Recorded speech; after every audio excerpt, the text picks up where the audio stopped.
Bismillahirrahmanirrahim. Elhamdülillahi Rabbil alemin. Ve salatu ve selamu ala seyyidina ve nebiyyina Ebil Kasımil Mustafa Muhammed ve alihi teyyibine tahirin ve ashabihil muntecebin. Bizim konumuz mekulat, bir diğer ifadeyle mahmulat ve bir diğer beyanen ma yukalu fi cevabi mahu. Yani mahiyetlerin kısımları hakkındadır. O makulatlara biz söylemiştik ki mahmulat da deniliyor. Ya ma yukalu fi cevabi mahu. Mahu sorusu sorulduğu zaman bu sorunun cevabında ve bu soruya verilen cevapta kullanılan mahiyetlerin kısımlarındadır. İlk olarak biz dedik bunlar cevher ve areze şekilde bir kısmına, bu mahiyetlerin bir kısmına cevher deniliyor, bir kısmına da arez deniliyor.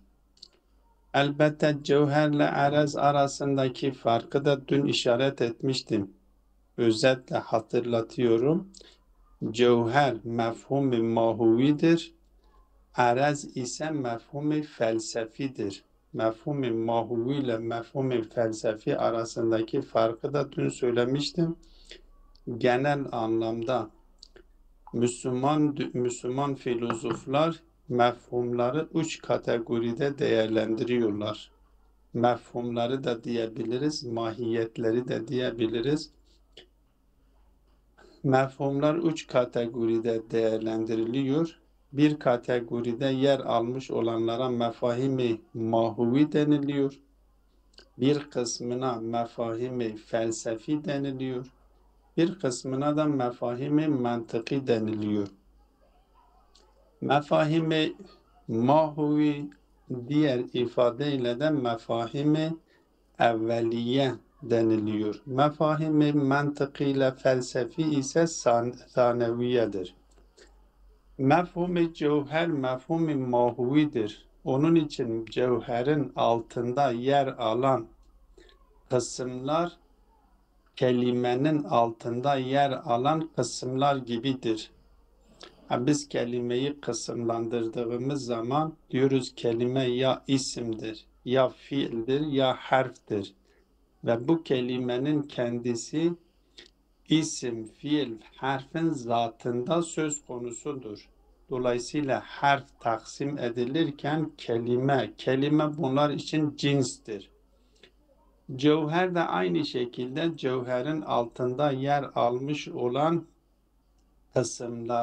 kısımların hepsinde bulunuyor ve dolayısıyla o cevherin altında yer alan kısımları tarif ettiğimiz zaman cevher şeklinde tarif ediyoruz. Cevher onlar için cinstir. Ama arezin altında yer almış olan kısımlar arez onlar için cins değildir. Eğer arez kelimesini onlar için cins olarak kabul etmiş olsaydık, o zaman mekulat-ı aşir dememiz imkansız olurdu. Mekulat hatta çoğul diye bile söyleyemezdik. İki tane mekule vardır. Ya cevherdir ya arezdir derdik. Bu arez normalde arezin altında yer alan kısımlar için cins olmadığı için fasıl ne cinsleridir ne fasıllarıdır. Cins fasıl olmadığı için belki kendisi için arezdir, kendileri için bir arez olarak bir isim olarak kullanılıyor. Onlar için cins veya fasıl olmadığı için kendisine diyoruz ki mefhumi felsefidir. Bir imkan sözcüğünün imkan mefhumunun mümkün olan varlık için nasıl ise arez mefhumu da bu altında yer almış olan 9 mekule için aynı şekildedir. Mefhumi felsefidir. Dün bunu açıklamıştık. Bugün biz bu mekulatların kaç tane olduğunu, mekulatların sayısı üzerinde duruyoruz. ki mekulat-ı arazi olan, araz niteliğinde olan mekulatlar 9 tanedir. Bir tanesi kemdir. Kem nedir? Kem Türkçe'de nicelik anlamındadır. Kemi miktar olarak da az şey yapabiliriz. Miktar, bir şeyin miktarı belirleyen şeye kem deniliyor. Mesela diyelim biz buna bir tane, iki tane sayı olarak mesela diyoruz bir insan, iki insan, üç insan, bir ağaç, iki ağaç, üç ağaç, bir elma, iki elma, üç elma. Bu kemdir, sayıdır. Veyahut da mesela 1 metre, 2 metre, 3 metre. Bu kemi ortaya koyacak araçlar farklıdır. Sayı olabilir, metre olabilir, 1 metre, 2 metre yahut da 1 kilometre veyahut da ne diyorlar? Metre murabba yani Türkçe'de unuttum ismini. Hulasa sayısını belirleyen, sayıyı belirleyen niteliğe biz kem diyoruz. Ve hatta ömür, mesela biz ömür için bir yıl diyebiliriz. Zamanın kendisi kemdir. Bu bir tanesi kem. İkincisi keyiftir. Keyif nedir? Diyor keyif kem değildir ve diğer arezler de değildir. Yani o 9 tane arezden bir tanesi kem ise geride 8 tane kalıyor. Bir tanesini keyif olarak kabul ettiğimiz zaman bu keyif ne kemdir ne kem dışındaki diğer 7 taneden birisidir. Mesela diyelim ilim bir keyiftir. Mesela tam bizim tat dediğimiz, koku dediğimiz, renk dediğimiz, irade dediğimiz, sevinç dediğimiz, yani insan için, insanın ruhu, insanın iç aleminde gerçekleşen haletlerin tamamı keyiftir. Üzüntü de keyiftir, sevgi de, sevinç de keyiftir, irade etmek de bir keyiftir, renkler de keyiftir, koku kendisi keyiftir, o hakikatin keyfini bize şey yapıyor. Tatlar hepsi bunlar keyif kısmına ve Türkçe'de de buna nitelik deniliyor. Keyfe nitelik deniliyor. Bu iki. Üçüncüsü eynedir. Eyne nedir? Şimdi dikkat edin, her varlık mekansal olarak mekanik olan varlıkların tamamı bir mekanda yer almak zorundadır. Bir mekan. Bu mekanda yer almış olan varlığın kendisinde yer almış olduğu mekana oranla bir heyet halet meydana geliyor. Bir şekil meydana geliyor. O heyetin kendisine o nispetin yani yerde yer almış varlıkla o yer arasındaki nispete biz eyn diyoruz. Ve meta, bir tanesi de metadır. Meta da bu sefer aynı nasıl ki bir şey mekana oranla değerlendiriliyor ve onunla mekan arasındaki halete eyn deniliyorsa, bir şeyin zamanda yer alması ve zamanla o zamana oranla o nispetine de ne deniliyor? Meta deniliyor. Meta zamanda zamansal olan varlıklar için kullanılıyor.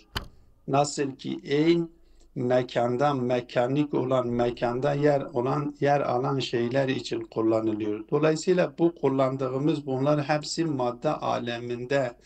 madde alemindeki varlıklar için söz konusudur. Eğer bir varlık için mekan söz konusu değilse ki mücerret aleminde yer alan varlıklar için mekan söz konusu değildir. Ne mekan söz konusudur, ne zaman söz konusudur. Zat-ı Bari Teala için ne mekan söz konusudur, ne zaman söz konusudur. Dolayısıyla Zat-ı Bari Teala için ve mücerred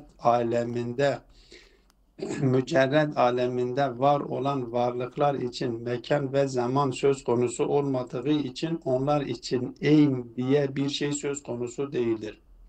Yani onlarla mekan arasındaki nispet söz konusu değildir. Onlarla zaman arasındaki nispet söz konusu değildir. Dolayısıyla dördüncüsü metadır. Meta varlığın, maddi olan varlığın içinde yer almış olduğu zamanla münasebeti değerlendiriliyor ve o zamanla olan münasebetten istinbat edilmiş olan halete deniliyor. Bu da metadır. Bir tanesi de vada'dır. Vada nedir? Bu da bir heyettir. Diyor ki bu nasıl şeyden geliyor? Mesela bir bedeni düşününüz. Bedeni meydana getiren eczalardır, parçalardır. Bu parçaların birbirine, yani ben bunu daha fazla şu şekilde yani konum, her bir organımız bedenimizde bir misyon üstlenmiştir ve üstlenmiş olduğu misyona göre konumu söz konusudur. Bu bedendeki eczaların birbiriyle oranla ve bedenin tamamı kendisi dışındaki varlıklara oranla. Mesela diyelim ki benim bedenimdeki eczaların üstlenmiş olduğu misyona göre kendisilerine bir misyon verilmiştir. Bir misyon taşıyor, yani bir görev yapıyor. Aynı şekilde insan, bu parçalardan meydana gelmiş olan insan bedeni de varlık aleminde diğer varlıklara oranla kendisine ait bir misyonu vardır. Kendi yapısına göre üstlenmiş olduğu o misyon, ona o misyonu veren halete de vez deniliyor. Yahut da bedendeki her organın kendisine ve o diğer organlara oranla her organa verilmiş olan misyon ve verilmiş olan vazifeye göre kendisine ne denilir? O halete vez deniliyor. Çünkü kendisi bir halete sahiptir. O sahip olan haletten dolayı kendisine bir görev verilmiştir. Ondan dolayı kendisine vez, o haletine, o üstlenmiş olduğu görevi diğerlerine oranla değerlendirdiğimiz zaman kendisine vez deniliyor. Bu arezlerden elbette bunları sonraki derslerde her birisi tekrar açıklanılıyor. Sadece burada genel bir bilgi vermeye çalışıyorum. Bir tanesi de ciddedir. O arazlerden bir tanesi de cidedir. Bu cide de nedir? Mesela diyelim ki bir bayanı düşününüz. Bayanı ihate etmiş olduğu elbisesi, çadır onu ne yapmıştır? İhate etmiştir. Yahut da elimizdeki şeyi düşününüz. Elimizdeki nedir? Yüzüğü düşünelim. O yüzük parmağın bir kısmını ihate etmiş. O ihate edenle ihate edilen arasındaki halete cide deniliyor. Yani çadır bayanı ne yapmıştır? Bayanı ihate etmiştir. Çadura muhit deniliyor. Bayanın kendisine muhat deniliyor. Muhit ile muhat arasındaki o halete de cide deniliyor. Yüzük parmağın bir kısmını ihate edilmiş, öyleyse yüzük muhittir. O ihate edilmiş olan yere de muhat deniliyor.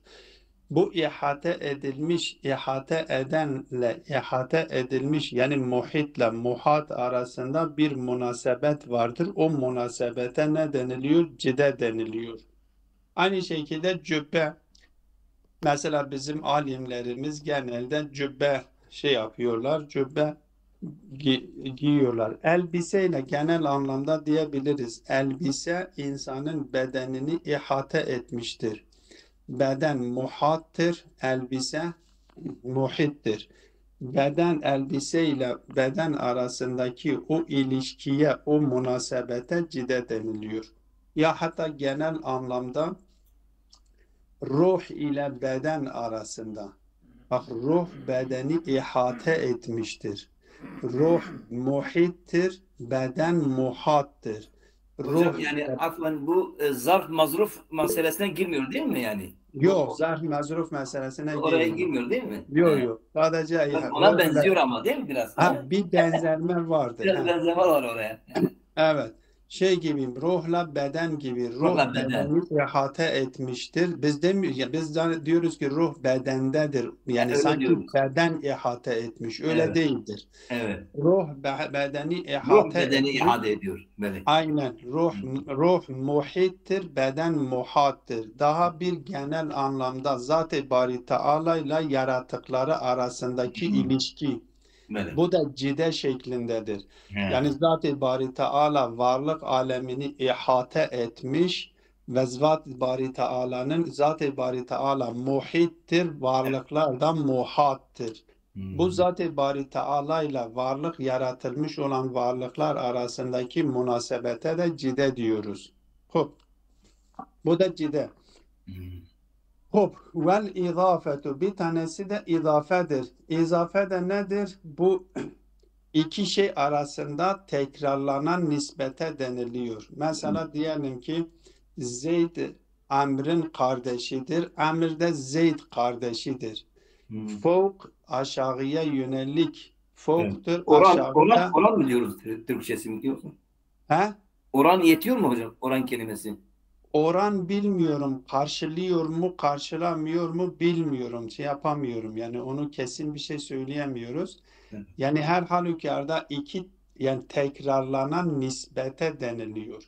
Mesela diyelim ki Zeyd Görecilik Amr'ın diyorlar hocam. Görecilik demiyor değil mi? görecilik diyorlar. Görecilik. Görecilik elbette görecilik iki şey arasında da olmayabilir. Mesela bana göre Zeyd alimdir, size göre Zeyd alim değildir. Benimle senin aranda olmuyor. Bu izafe Evet. şeklinde olmuyor. Anladım. İzafe iki şey arasında ikisinin birbirine dönmesi Birbirine karşı. gerekiyor. Ha, tamam. Birbirine Tamam. karşı olması gerekiyor. Tamam. Zeyd Amr'ın şeyidir. Zeyd Amr'ın kardeşidir. Amr de Zeyd'in kardeşidir. Bu ikisi arasındaki Ama bu yani eğer hadise. aksine de olursa olur mu hocam? Mesela Zeyd Amr'ın oğludur. Amr Zeyd'in O da babasıdır. oluyor. Değil O mi? da oluyor. Ha, Ubuvvetle bunuvvet. Bu da yani. izafedir. Yani. İlla aynı Halıkiyet, olması değil. halikiyetle mahlukiyet. Bu Mahlukiyet. da Evet. bu da izafedir. Evet. Tamam. Tamam. Bu da izafedir. İzafe makbulesindendir. Ve en yef'al bu en yef'al tesir yani tedrici olarak tesir gerçekleştiren yani faildir. Hı. Faildir ama bu fail gerçekleştirdiği eser ani değildir, def'i değildir. Evet. Belki tedricidir. Mesela ateşin üzerindeki su, ateş suyu ne yapıyor? Ateş Tutuyor. suya oranla en yef'aldir. Ben Ne yapalım. Evet. yapıyor? Ateş suyun Suyu üzerindeki olan suyu yavaş yavaş tedrici olarak onu ne yapıyor?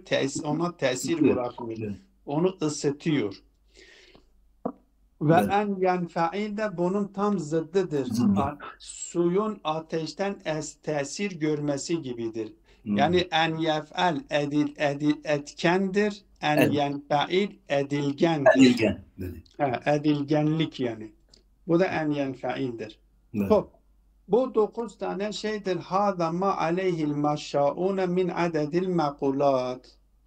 Bu o makulatlar olursa makulat olarak kabul edilmiş olan elbette meşey tarafından, meşşa tarafından, Aristo tarafından ortaya atılmış ve Aristo'nun felsefesini devam ettirip genişleten meşşa felsefesi bunu kabul etmiştir. Böyle. Hop, bu da nedir? Bu onlarındır. Ve bunların delili de nedir? İstikradır ki delil akli bir delil değildir. Bunların istinad ettikleri delil istikradır. Bu delilleri şey değildir. Yani akli değildir. Bu bir şeydir. İkinci bir görüş de vardır ki bunların 4 tane bu makulattan öyleyse sonuç itibariyle arazi olan makulatlar kaç tane olmuş oldu? 9 tane olmuş oldu. Kimlere göre? Meşşa mektebine göre. Meşşa felsefesini, Meşşa elkolünü savunmuş, Aristo mektebini, okulunu takip edenlerin kabul etmiş olduğudur. Bazıları da bunu şeye nispetlendirmişlerdir. Bazıları demişler ki yok bunlar 4 tanedir. Ve bunlar 4 tanedir. Bunlardan çünkü o nispet şeklinde bir tane cevherdir, bir kemdir, bir keyftir. Bu 3 tanesi kemle keyf dışındaki arazler arasında bir nispet söz konusu olduğu için o nispeti cins almışlar. O diğer kalmış olan 7 tane şey için, araz için. O 7 nispeti tane en yef'al idafe cidde vada meta eyn. evet, Her meta yedisine bir tane demişler. Ne demişler? aynen hepsinde bir şekilde sanki bir nispet vardır. O nispet onlar için Nispet demişler cinstir. adı. O nispeti cins kabul etmişler. Elbette Mulla Sadra bunları kendi şeyinde o Hikmetül Mutaaliye kitabında bunu kabul etmiyor. Yani yine bu meşhur olan görüşü kabul ediyorlar. Genellikle öyledir. Şeyh-i İşraf da gelmiş demiş ki yok bunlar şey değildir. Diyor ki cevherdir, kemdir, keyiftir, bir tane nispettir. Bunlara bir tanesini de eklemiş hareket olarak eklemiştir. Yani hareket de bunlardan bir tanesidir. Yani Şeyh-i İşraf bu 3 tane 4 taneyi kabul edeni de onlar sahibul basairu ve zakair. Bu el basairu ve zakair sahibi Ebu Hayyan Tevhidi'dir. Bunu elbette bu Ebu Hayyan Tevhidi hakkında farklı görüşler, farklı şeyler söyleniliyor. Bilmiyoruz. Yani onu araştırmak lazım.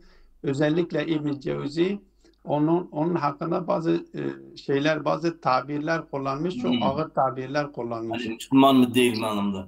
Evet. Yani ama doğru mudur değil midir biz bilmiyoruz.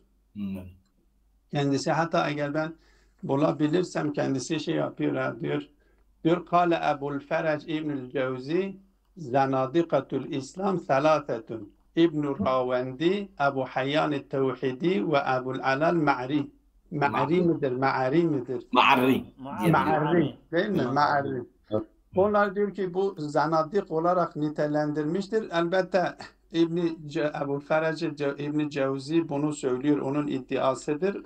Onun Çok sert belli iddiasına dayanarak değerlendirmek de yanlıştır kanaatimce. Bakmak lazımdır. Her halükarda bunu da bu 4 tane olduğunu savunanlardan bir tanesi de bu Besair sahibi Ebu Hayyan Tevhidi'dir.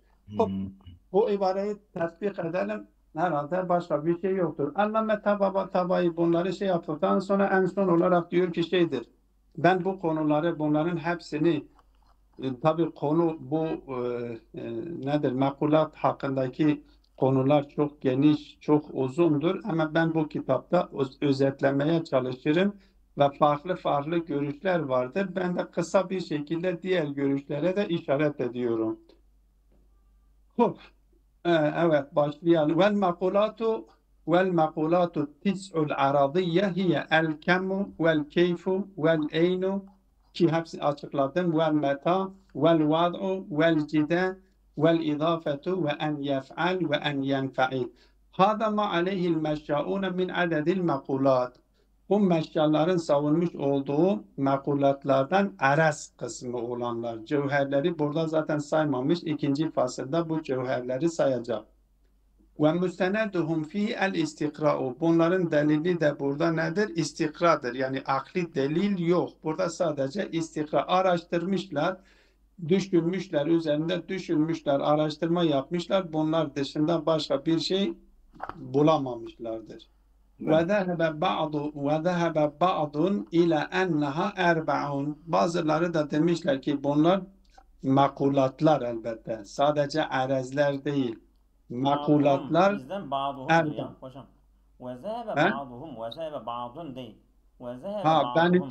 benimkide ba'dun yazmış, onun için ben ba'dun okudum. Tamam sıkıntı yok. Tamam. Tamam.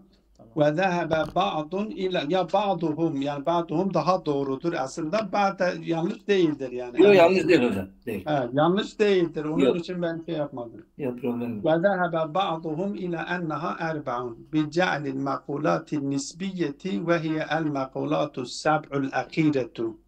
Yani o keyf dışındakilerin 7 tanesidir. Bunları vahideten, bu 7 tanesini bir tane saymıştır. Bir tane kemle keyf 3, cevher 4. Öyle mi? Evet. Tamam. Evet, aynen öyle. Cevher 1, keyf 3 oldu. O diğer 7 Nispet. tane de nispettir. 5, İyi. 4 oldu. Tamam. وذهب الشيخ الإشراق إلى أنها خمس. Evet. Bunlar Şeyh-i İşraf bunların 5 olduğunu söylüyor. Ve zâde ala hâzihil erba'ati el hareke. Yani o da bu 4 tane bu zehebe ba'duhumun Kabul kabul ediyor. etmiş olduklarının 4'ünü kabul ediyor. Cevher, keyf, nispet ve Ve onlara bir hareket. tane de hareke ekliyor. Evet. Fel mekulatu indehu hiye el cevheru. Yani Şeyh-i Suhreverdi yanında. Böyle. El cevheru vel kemu vel keyfu vel nisbetu vel hareketu. والأبحاث في هذه المقولات وانقساماتها إلى الأنواع المندرجة تحتها طويلة Zeyni cidden. جدا. Çok geniştir. Yani bu konular hakkında ve bu konuların altında yer alan konular, yani asıl ve fer'i konuların hepsini dikkate aldığımız zaman diyor ki bunlar çok geniştir. Seyda, afwan bir şey sorayım burada. Diyor haşiyede diyor ya hocam, hâzâ mâ zâhebe ileyhi şeyhul işraq ve telvihat ve kâle fil mutârahat ve yekfî taksimul mahiyâti ila cevherin ve heyetin. Bunun şeyi ne kadardır? Bunun sizce bu görüşün? Onu da reddediyor. O görüş çok sağlıklı değil mi yani? Yok, Sanki saat getirmiş. He? Hiçbir tanesi tutulmadı. Tutulmadı. Yani yine meşhur Makulat-ı olarak aşır üzerinde daha fazla. Anladım. Elbette çok da önemli değildir ha. Çok Anladım. yani şey olarak değiştirmiyor. Değişmiyor. Önemli değil. Tamam. Evet. Ve nahnu böyle. Ve nahnu Allame diyor biz nulakhisul kavle ala ma huvel meşhur min mezhebil meşşain. Biz meşşainlerin görmüş, kabul etmiş olduklarını burada ne yapıyoruz? Talhis ediyoruz, özetliyoruz. Elbette ma'a işaratin ila gayrihi. Tamam. Onun dışındaki meşşainlerin dışındaki görüşlere de işaret ederek, biraz onları da dikkate alarak, onlara da işaret ederek biz onların görüşlerini burada bu konular hakkındaki açıklamalarını özetlemeye çalışıyoruz. Evet. Hop, tamam değil mi? Bugün Yeter bugün. Biraz tulul fasıl yapalım. Biraz soru cevap varsa güzel olur. Tamam, soru cevap varsa kapatabilirsin. Evet. Dersi kapatmışken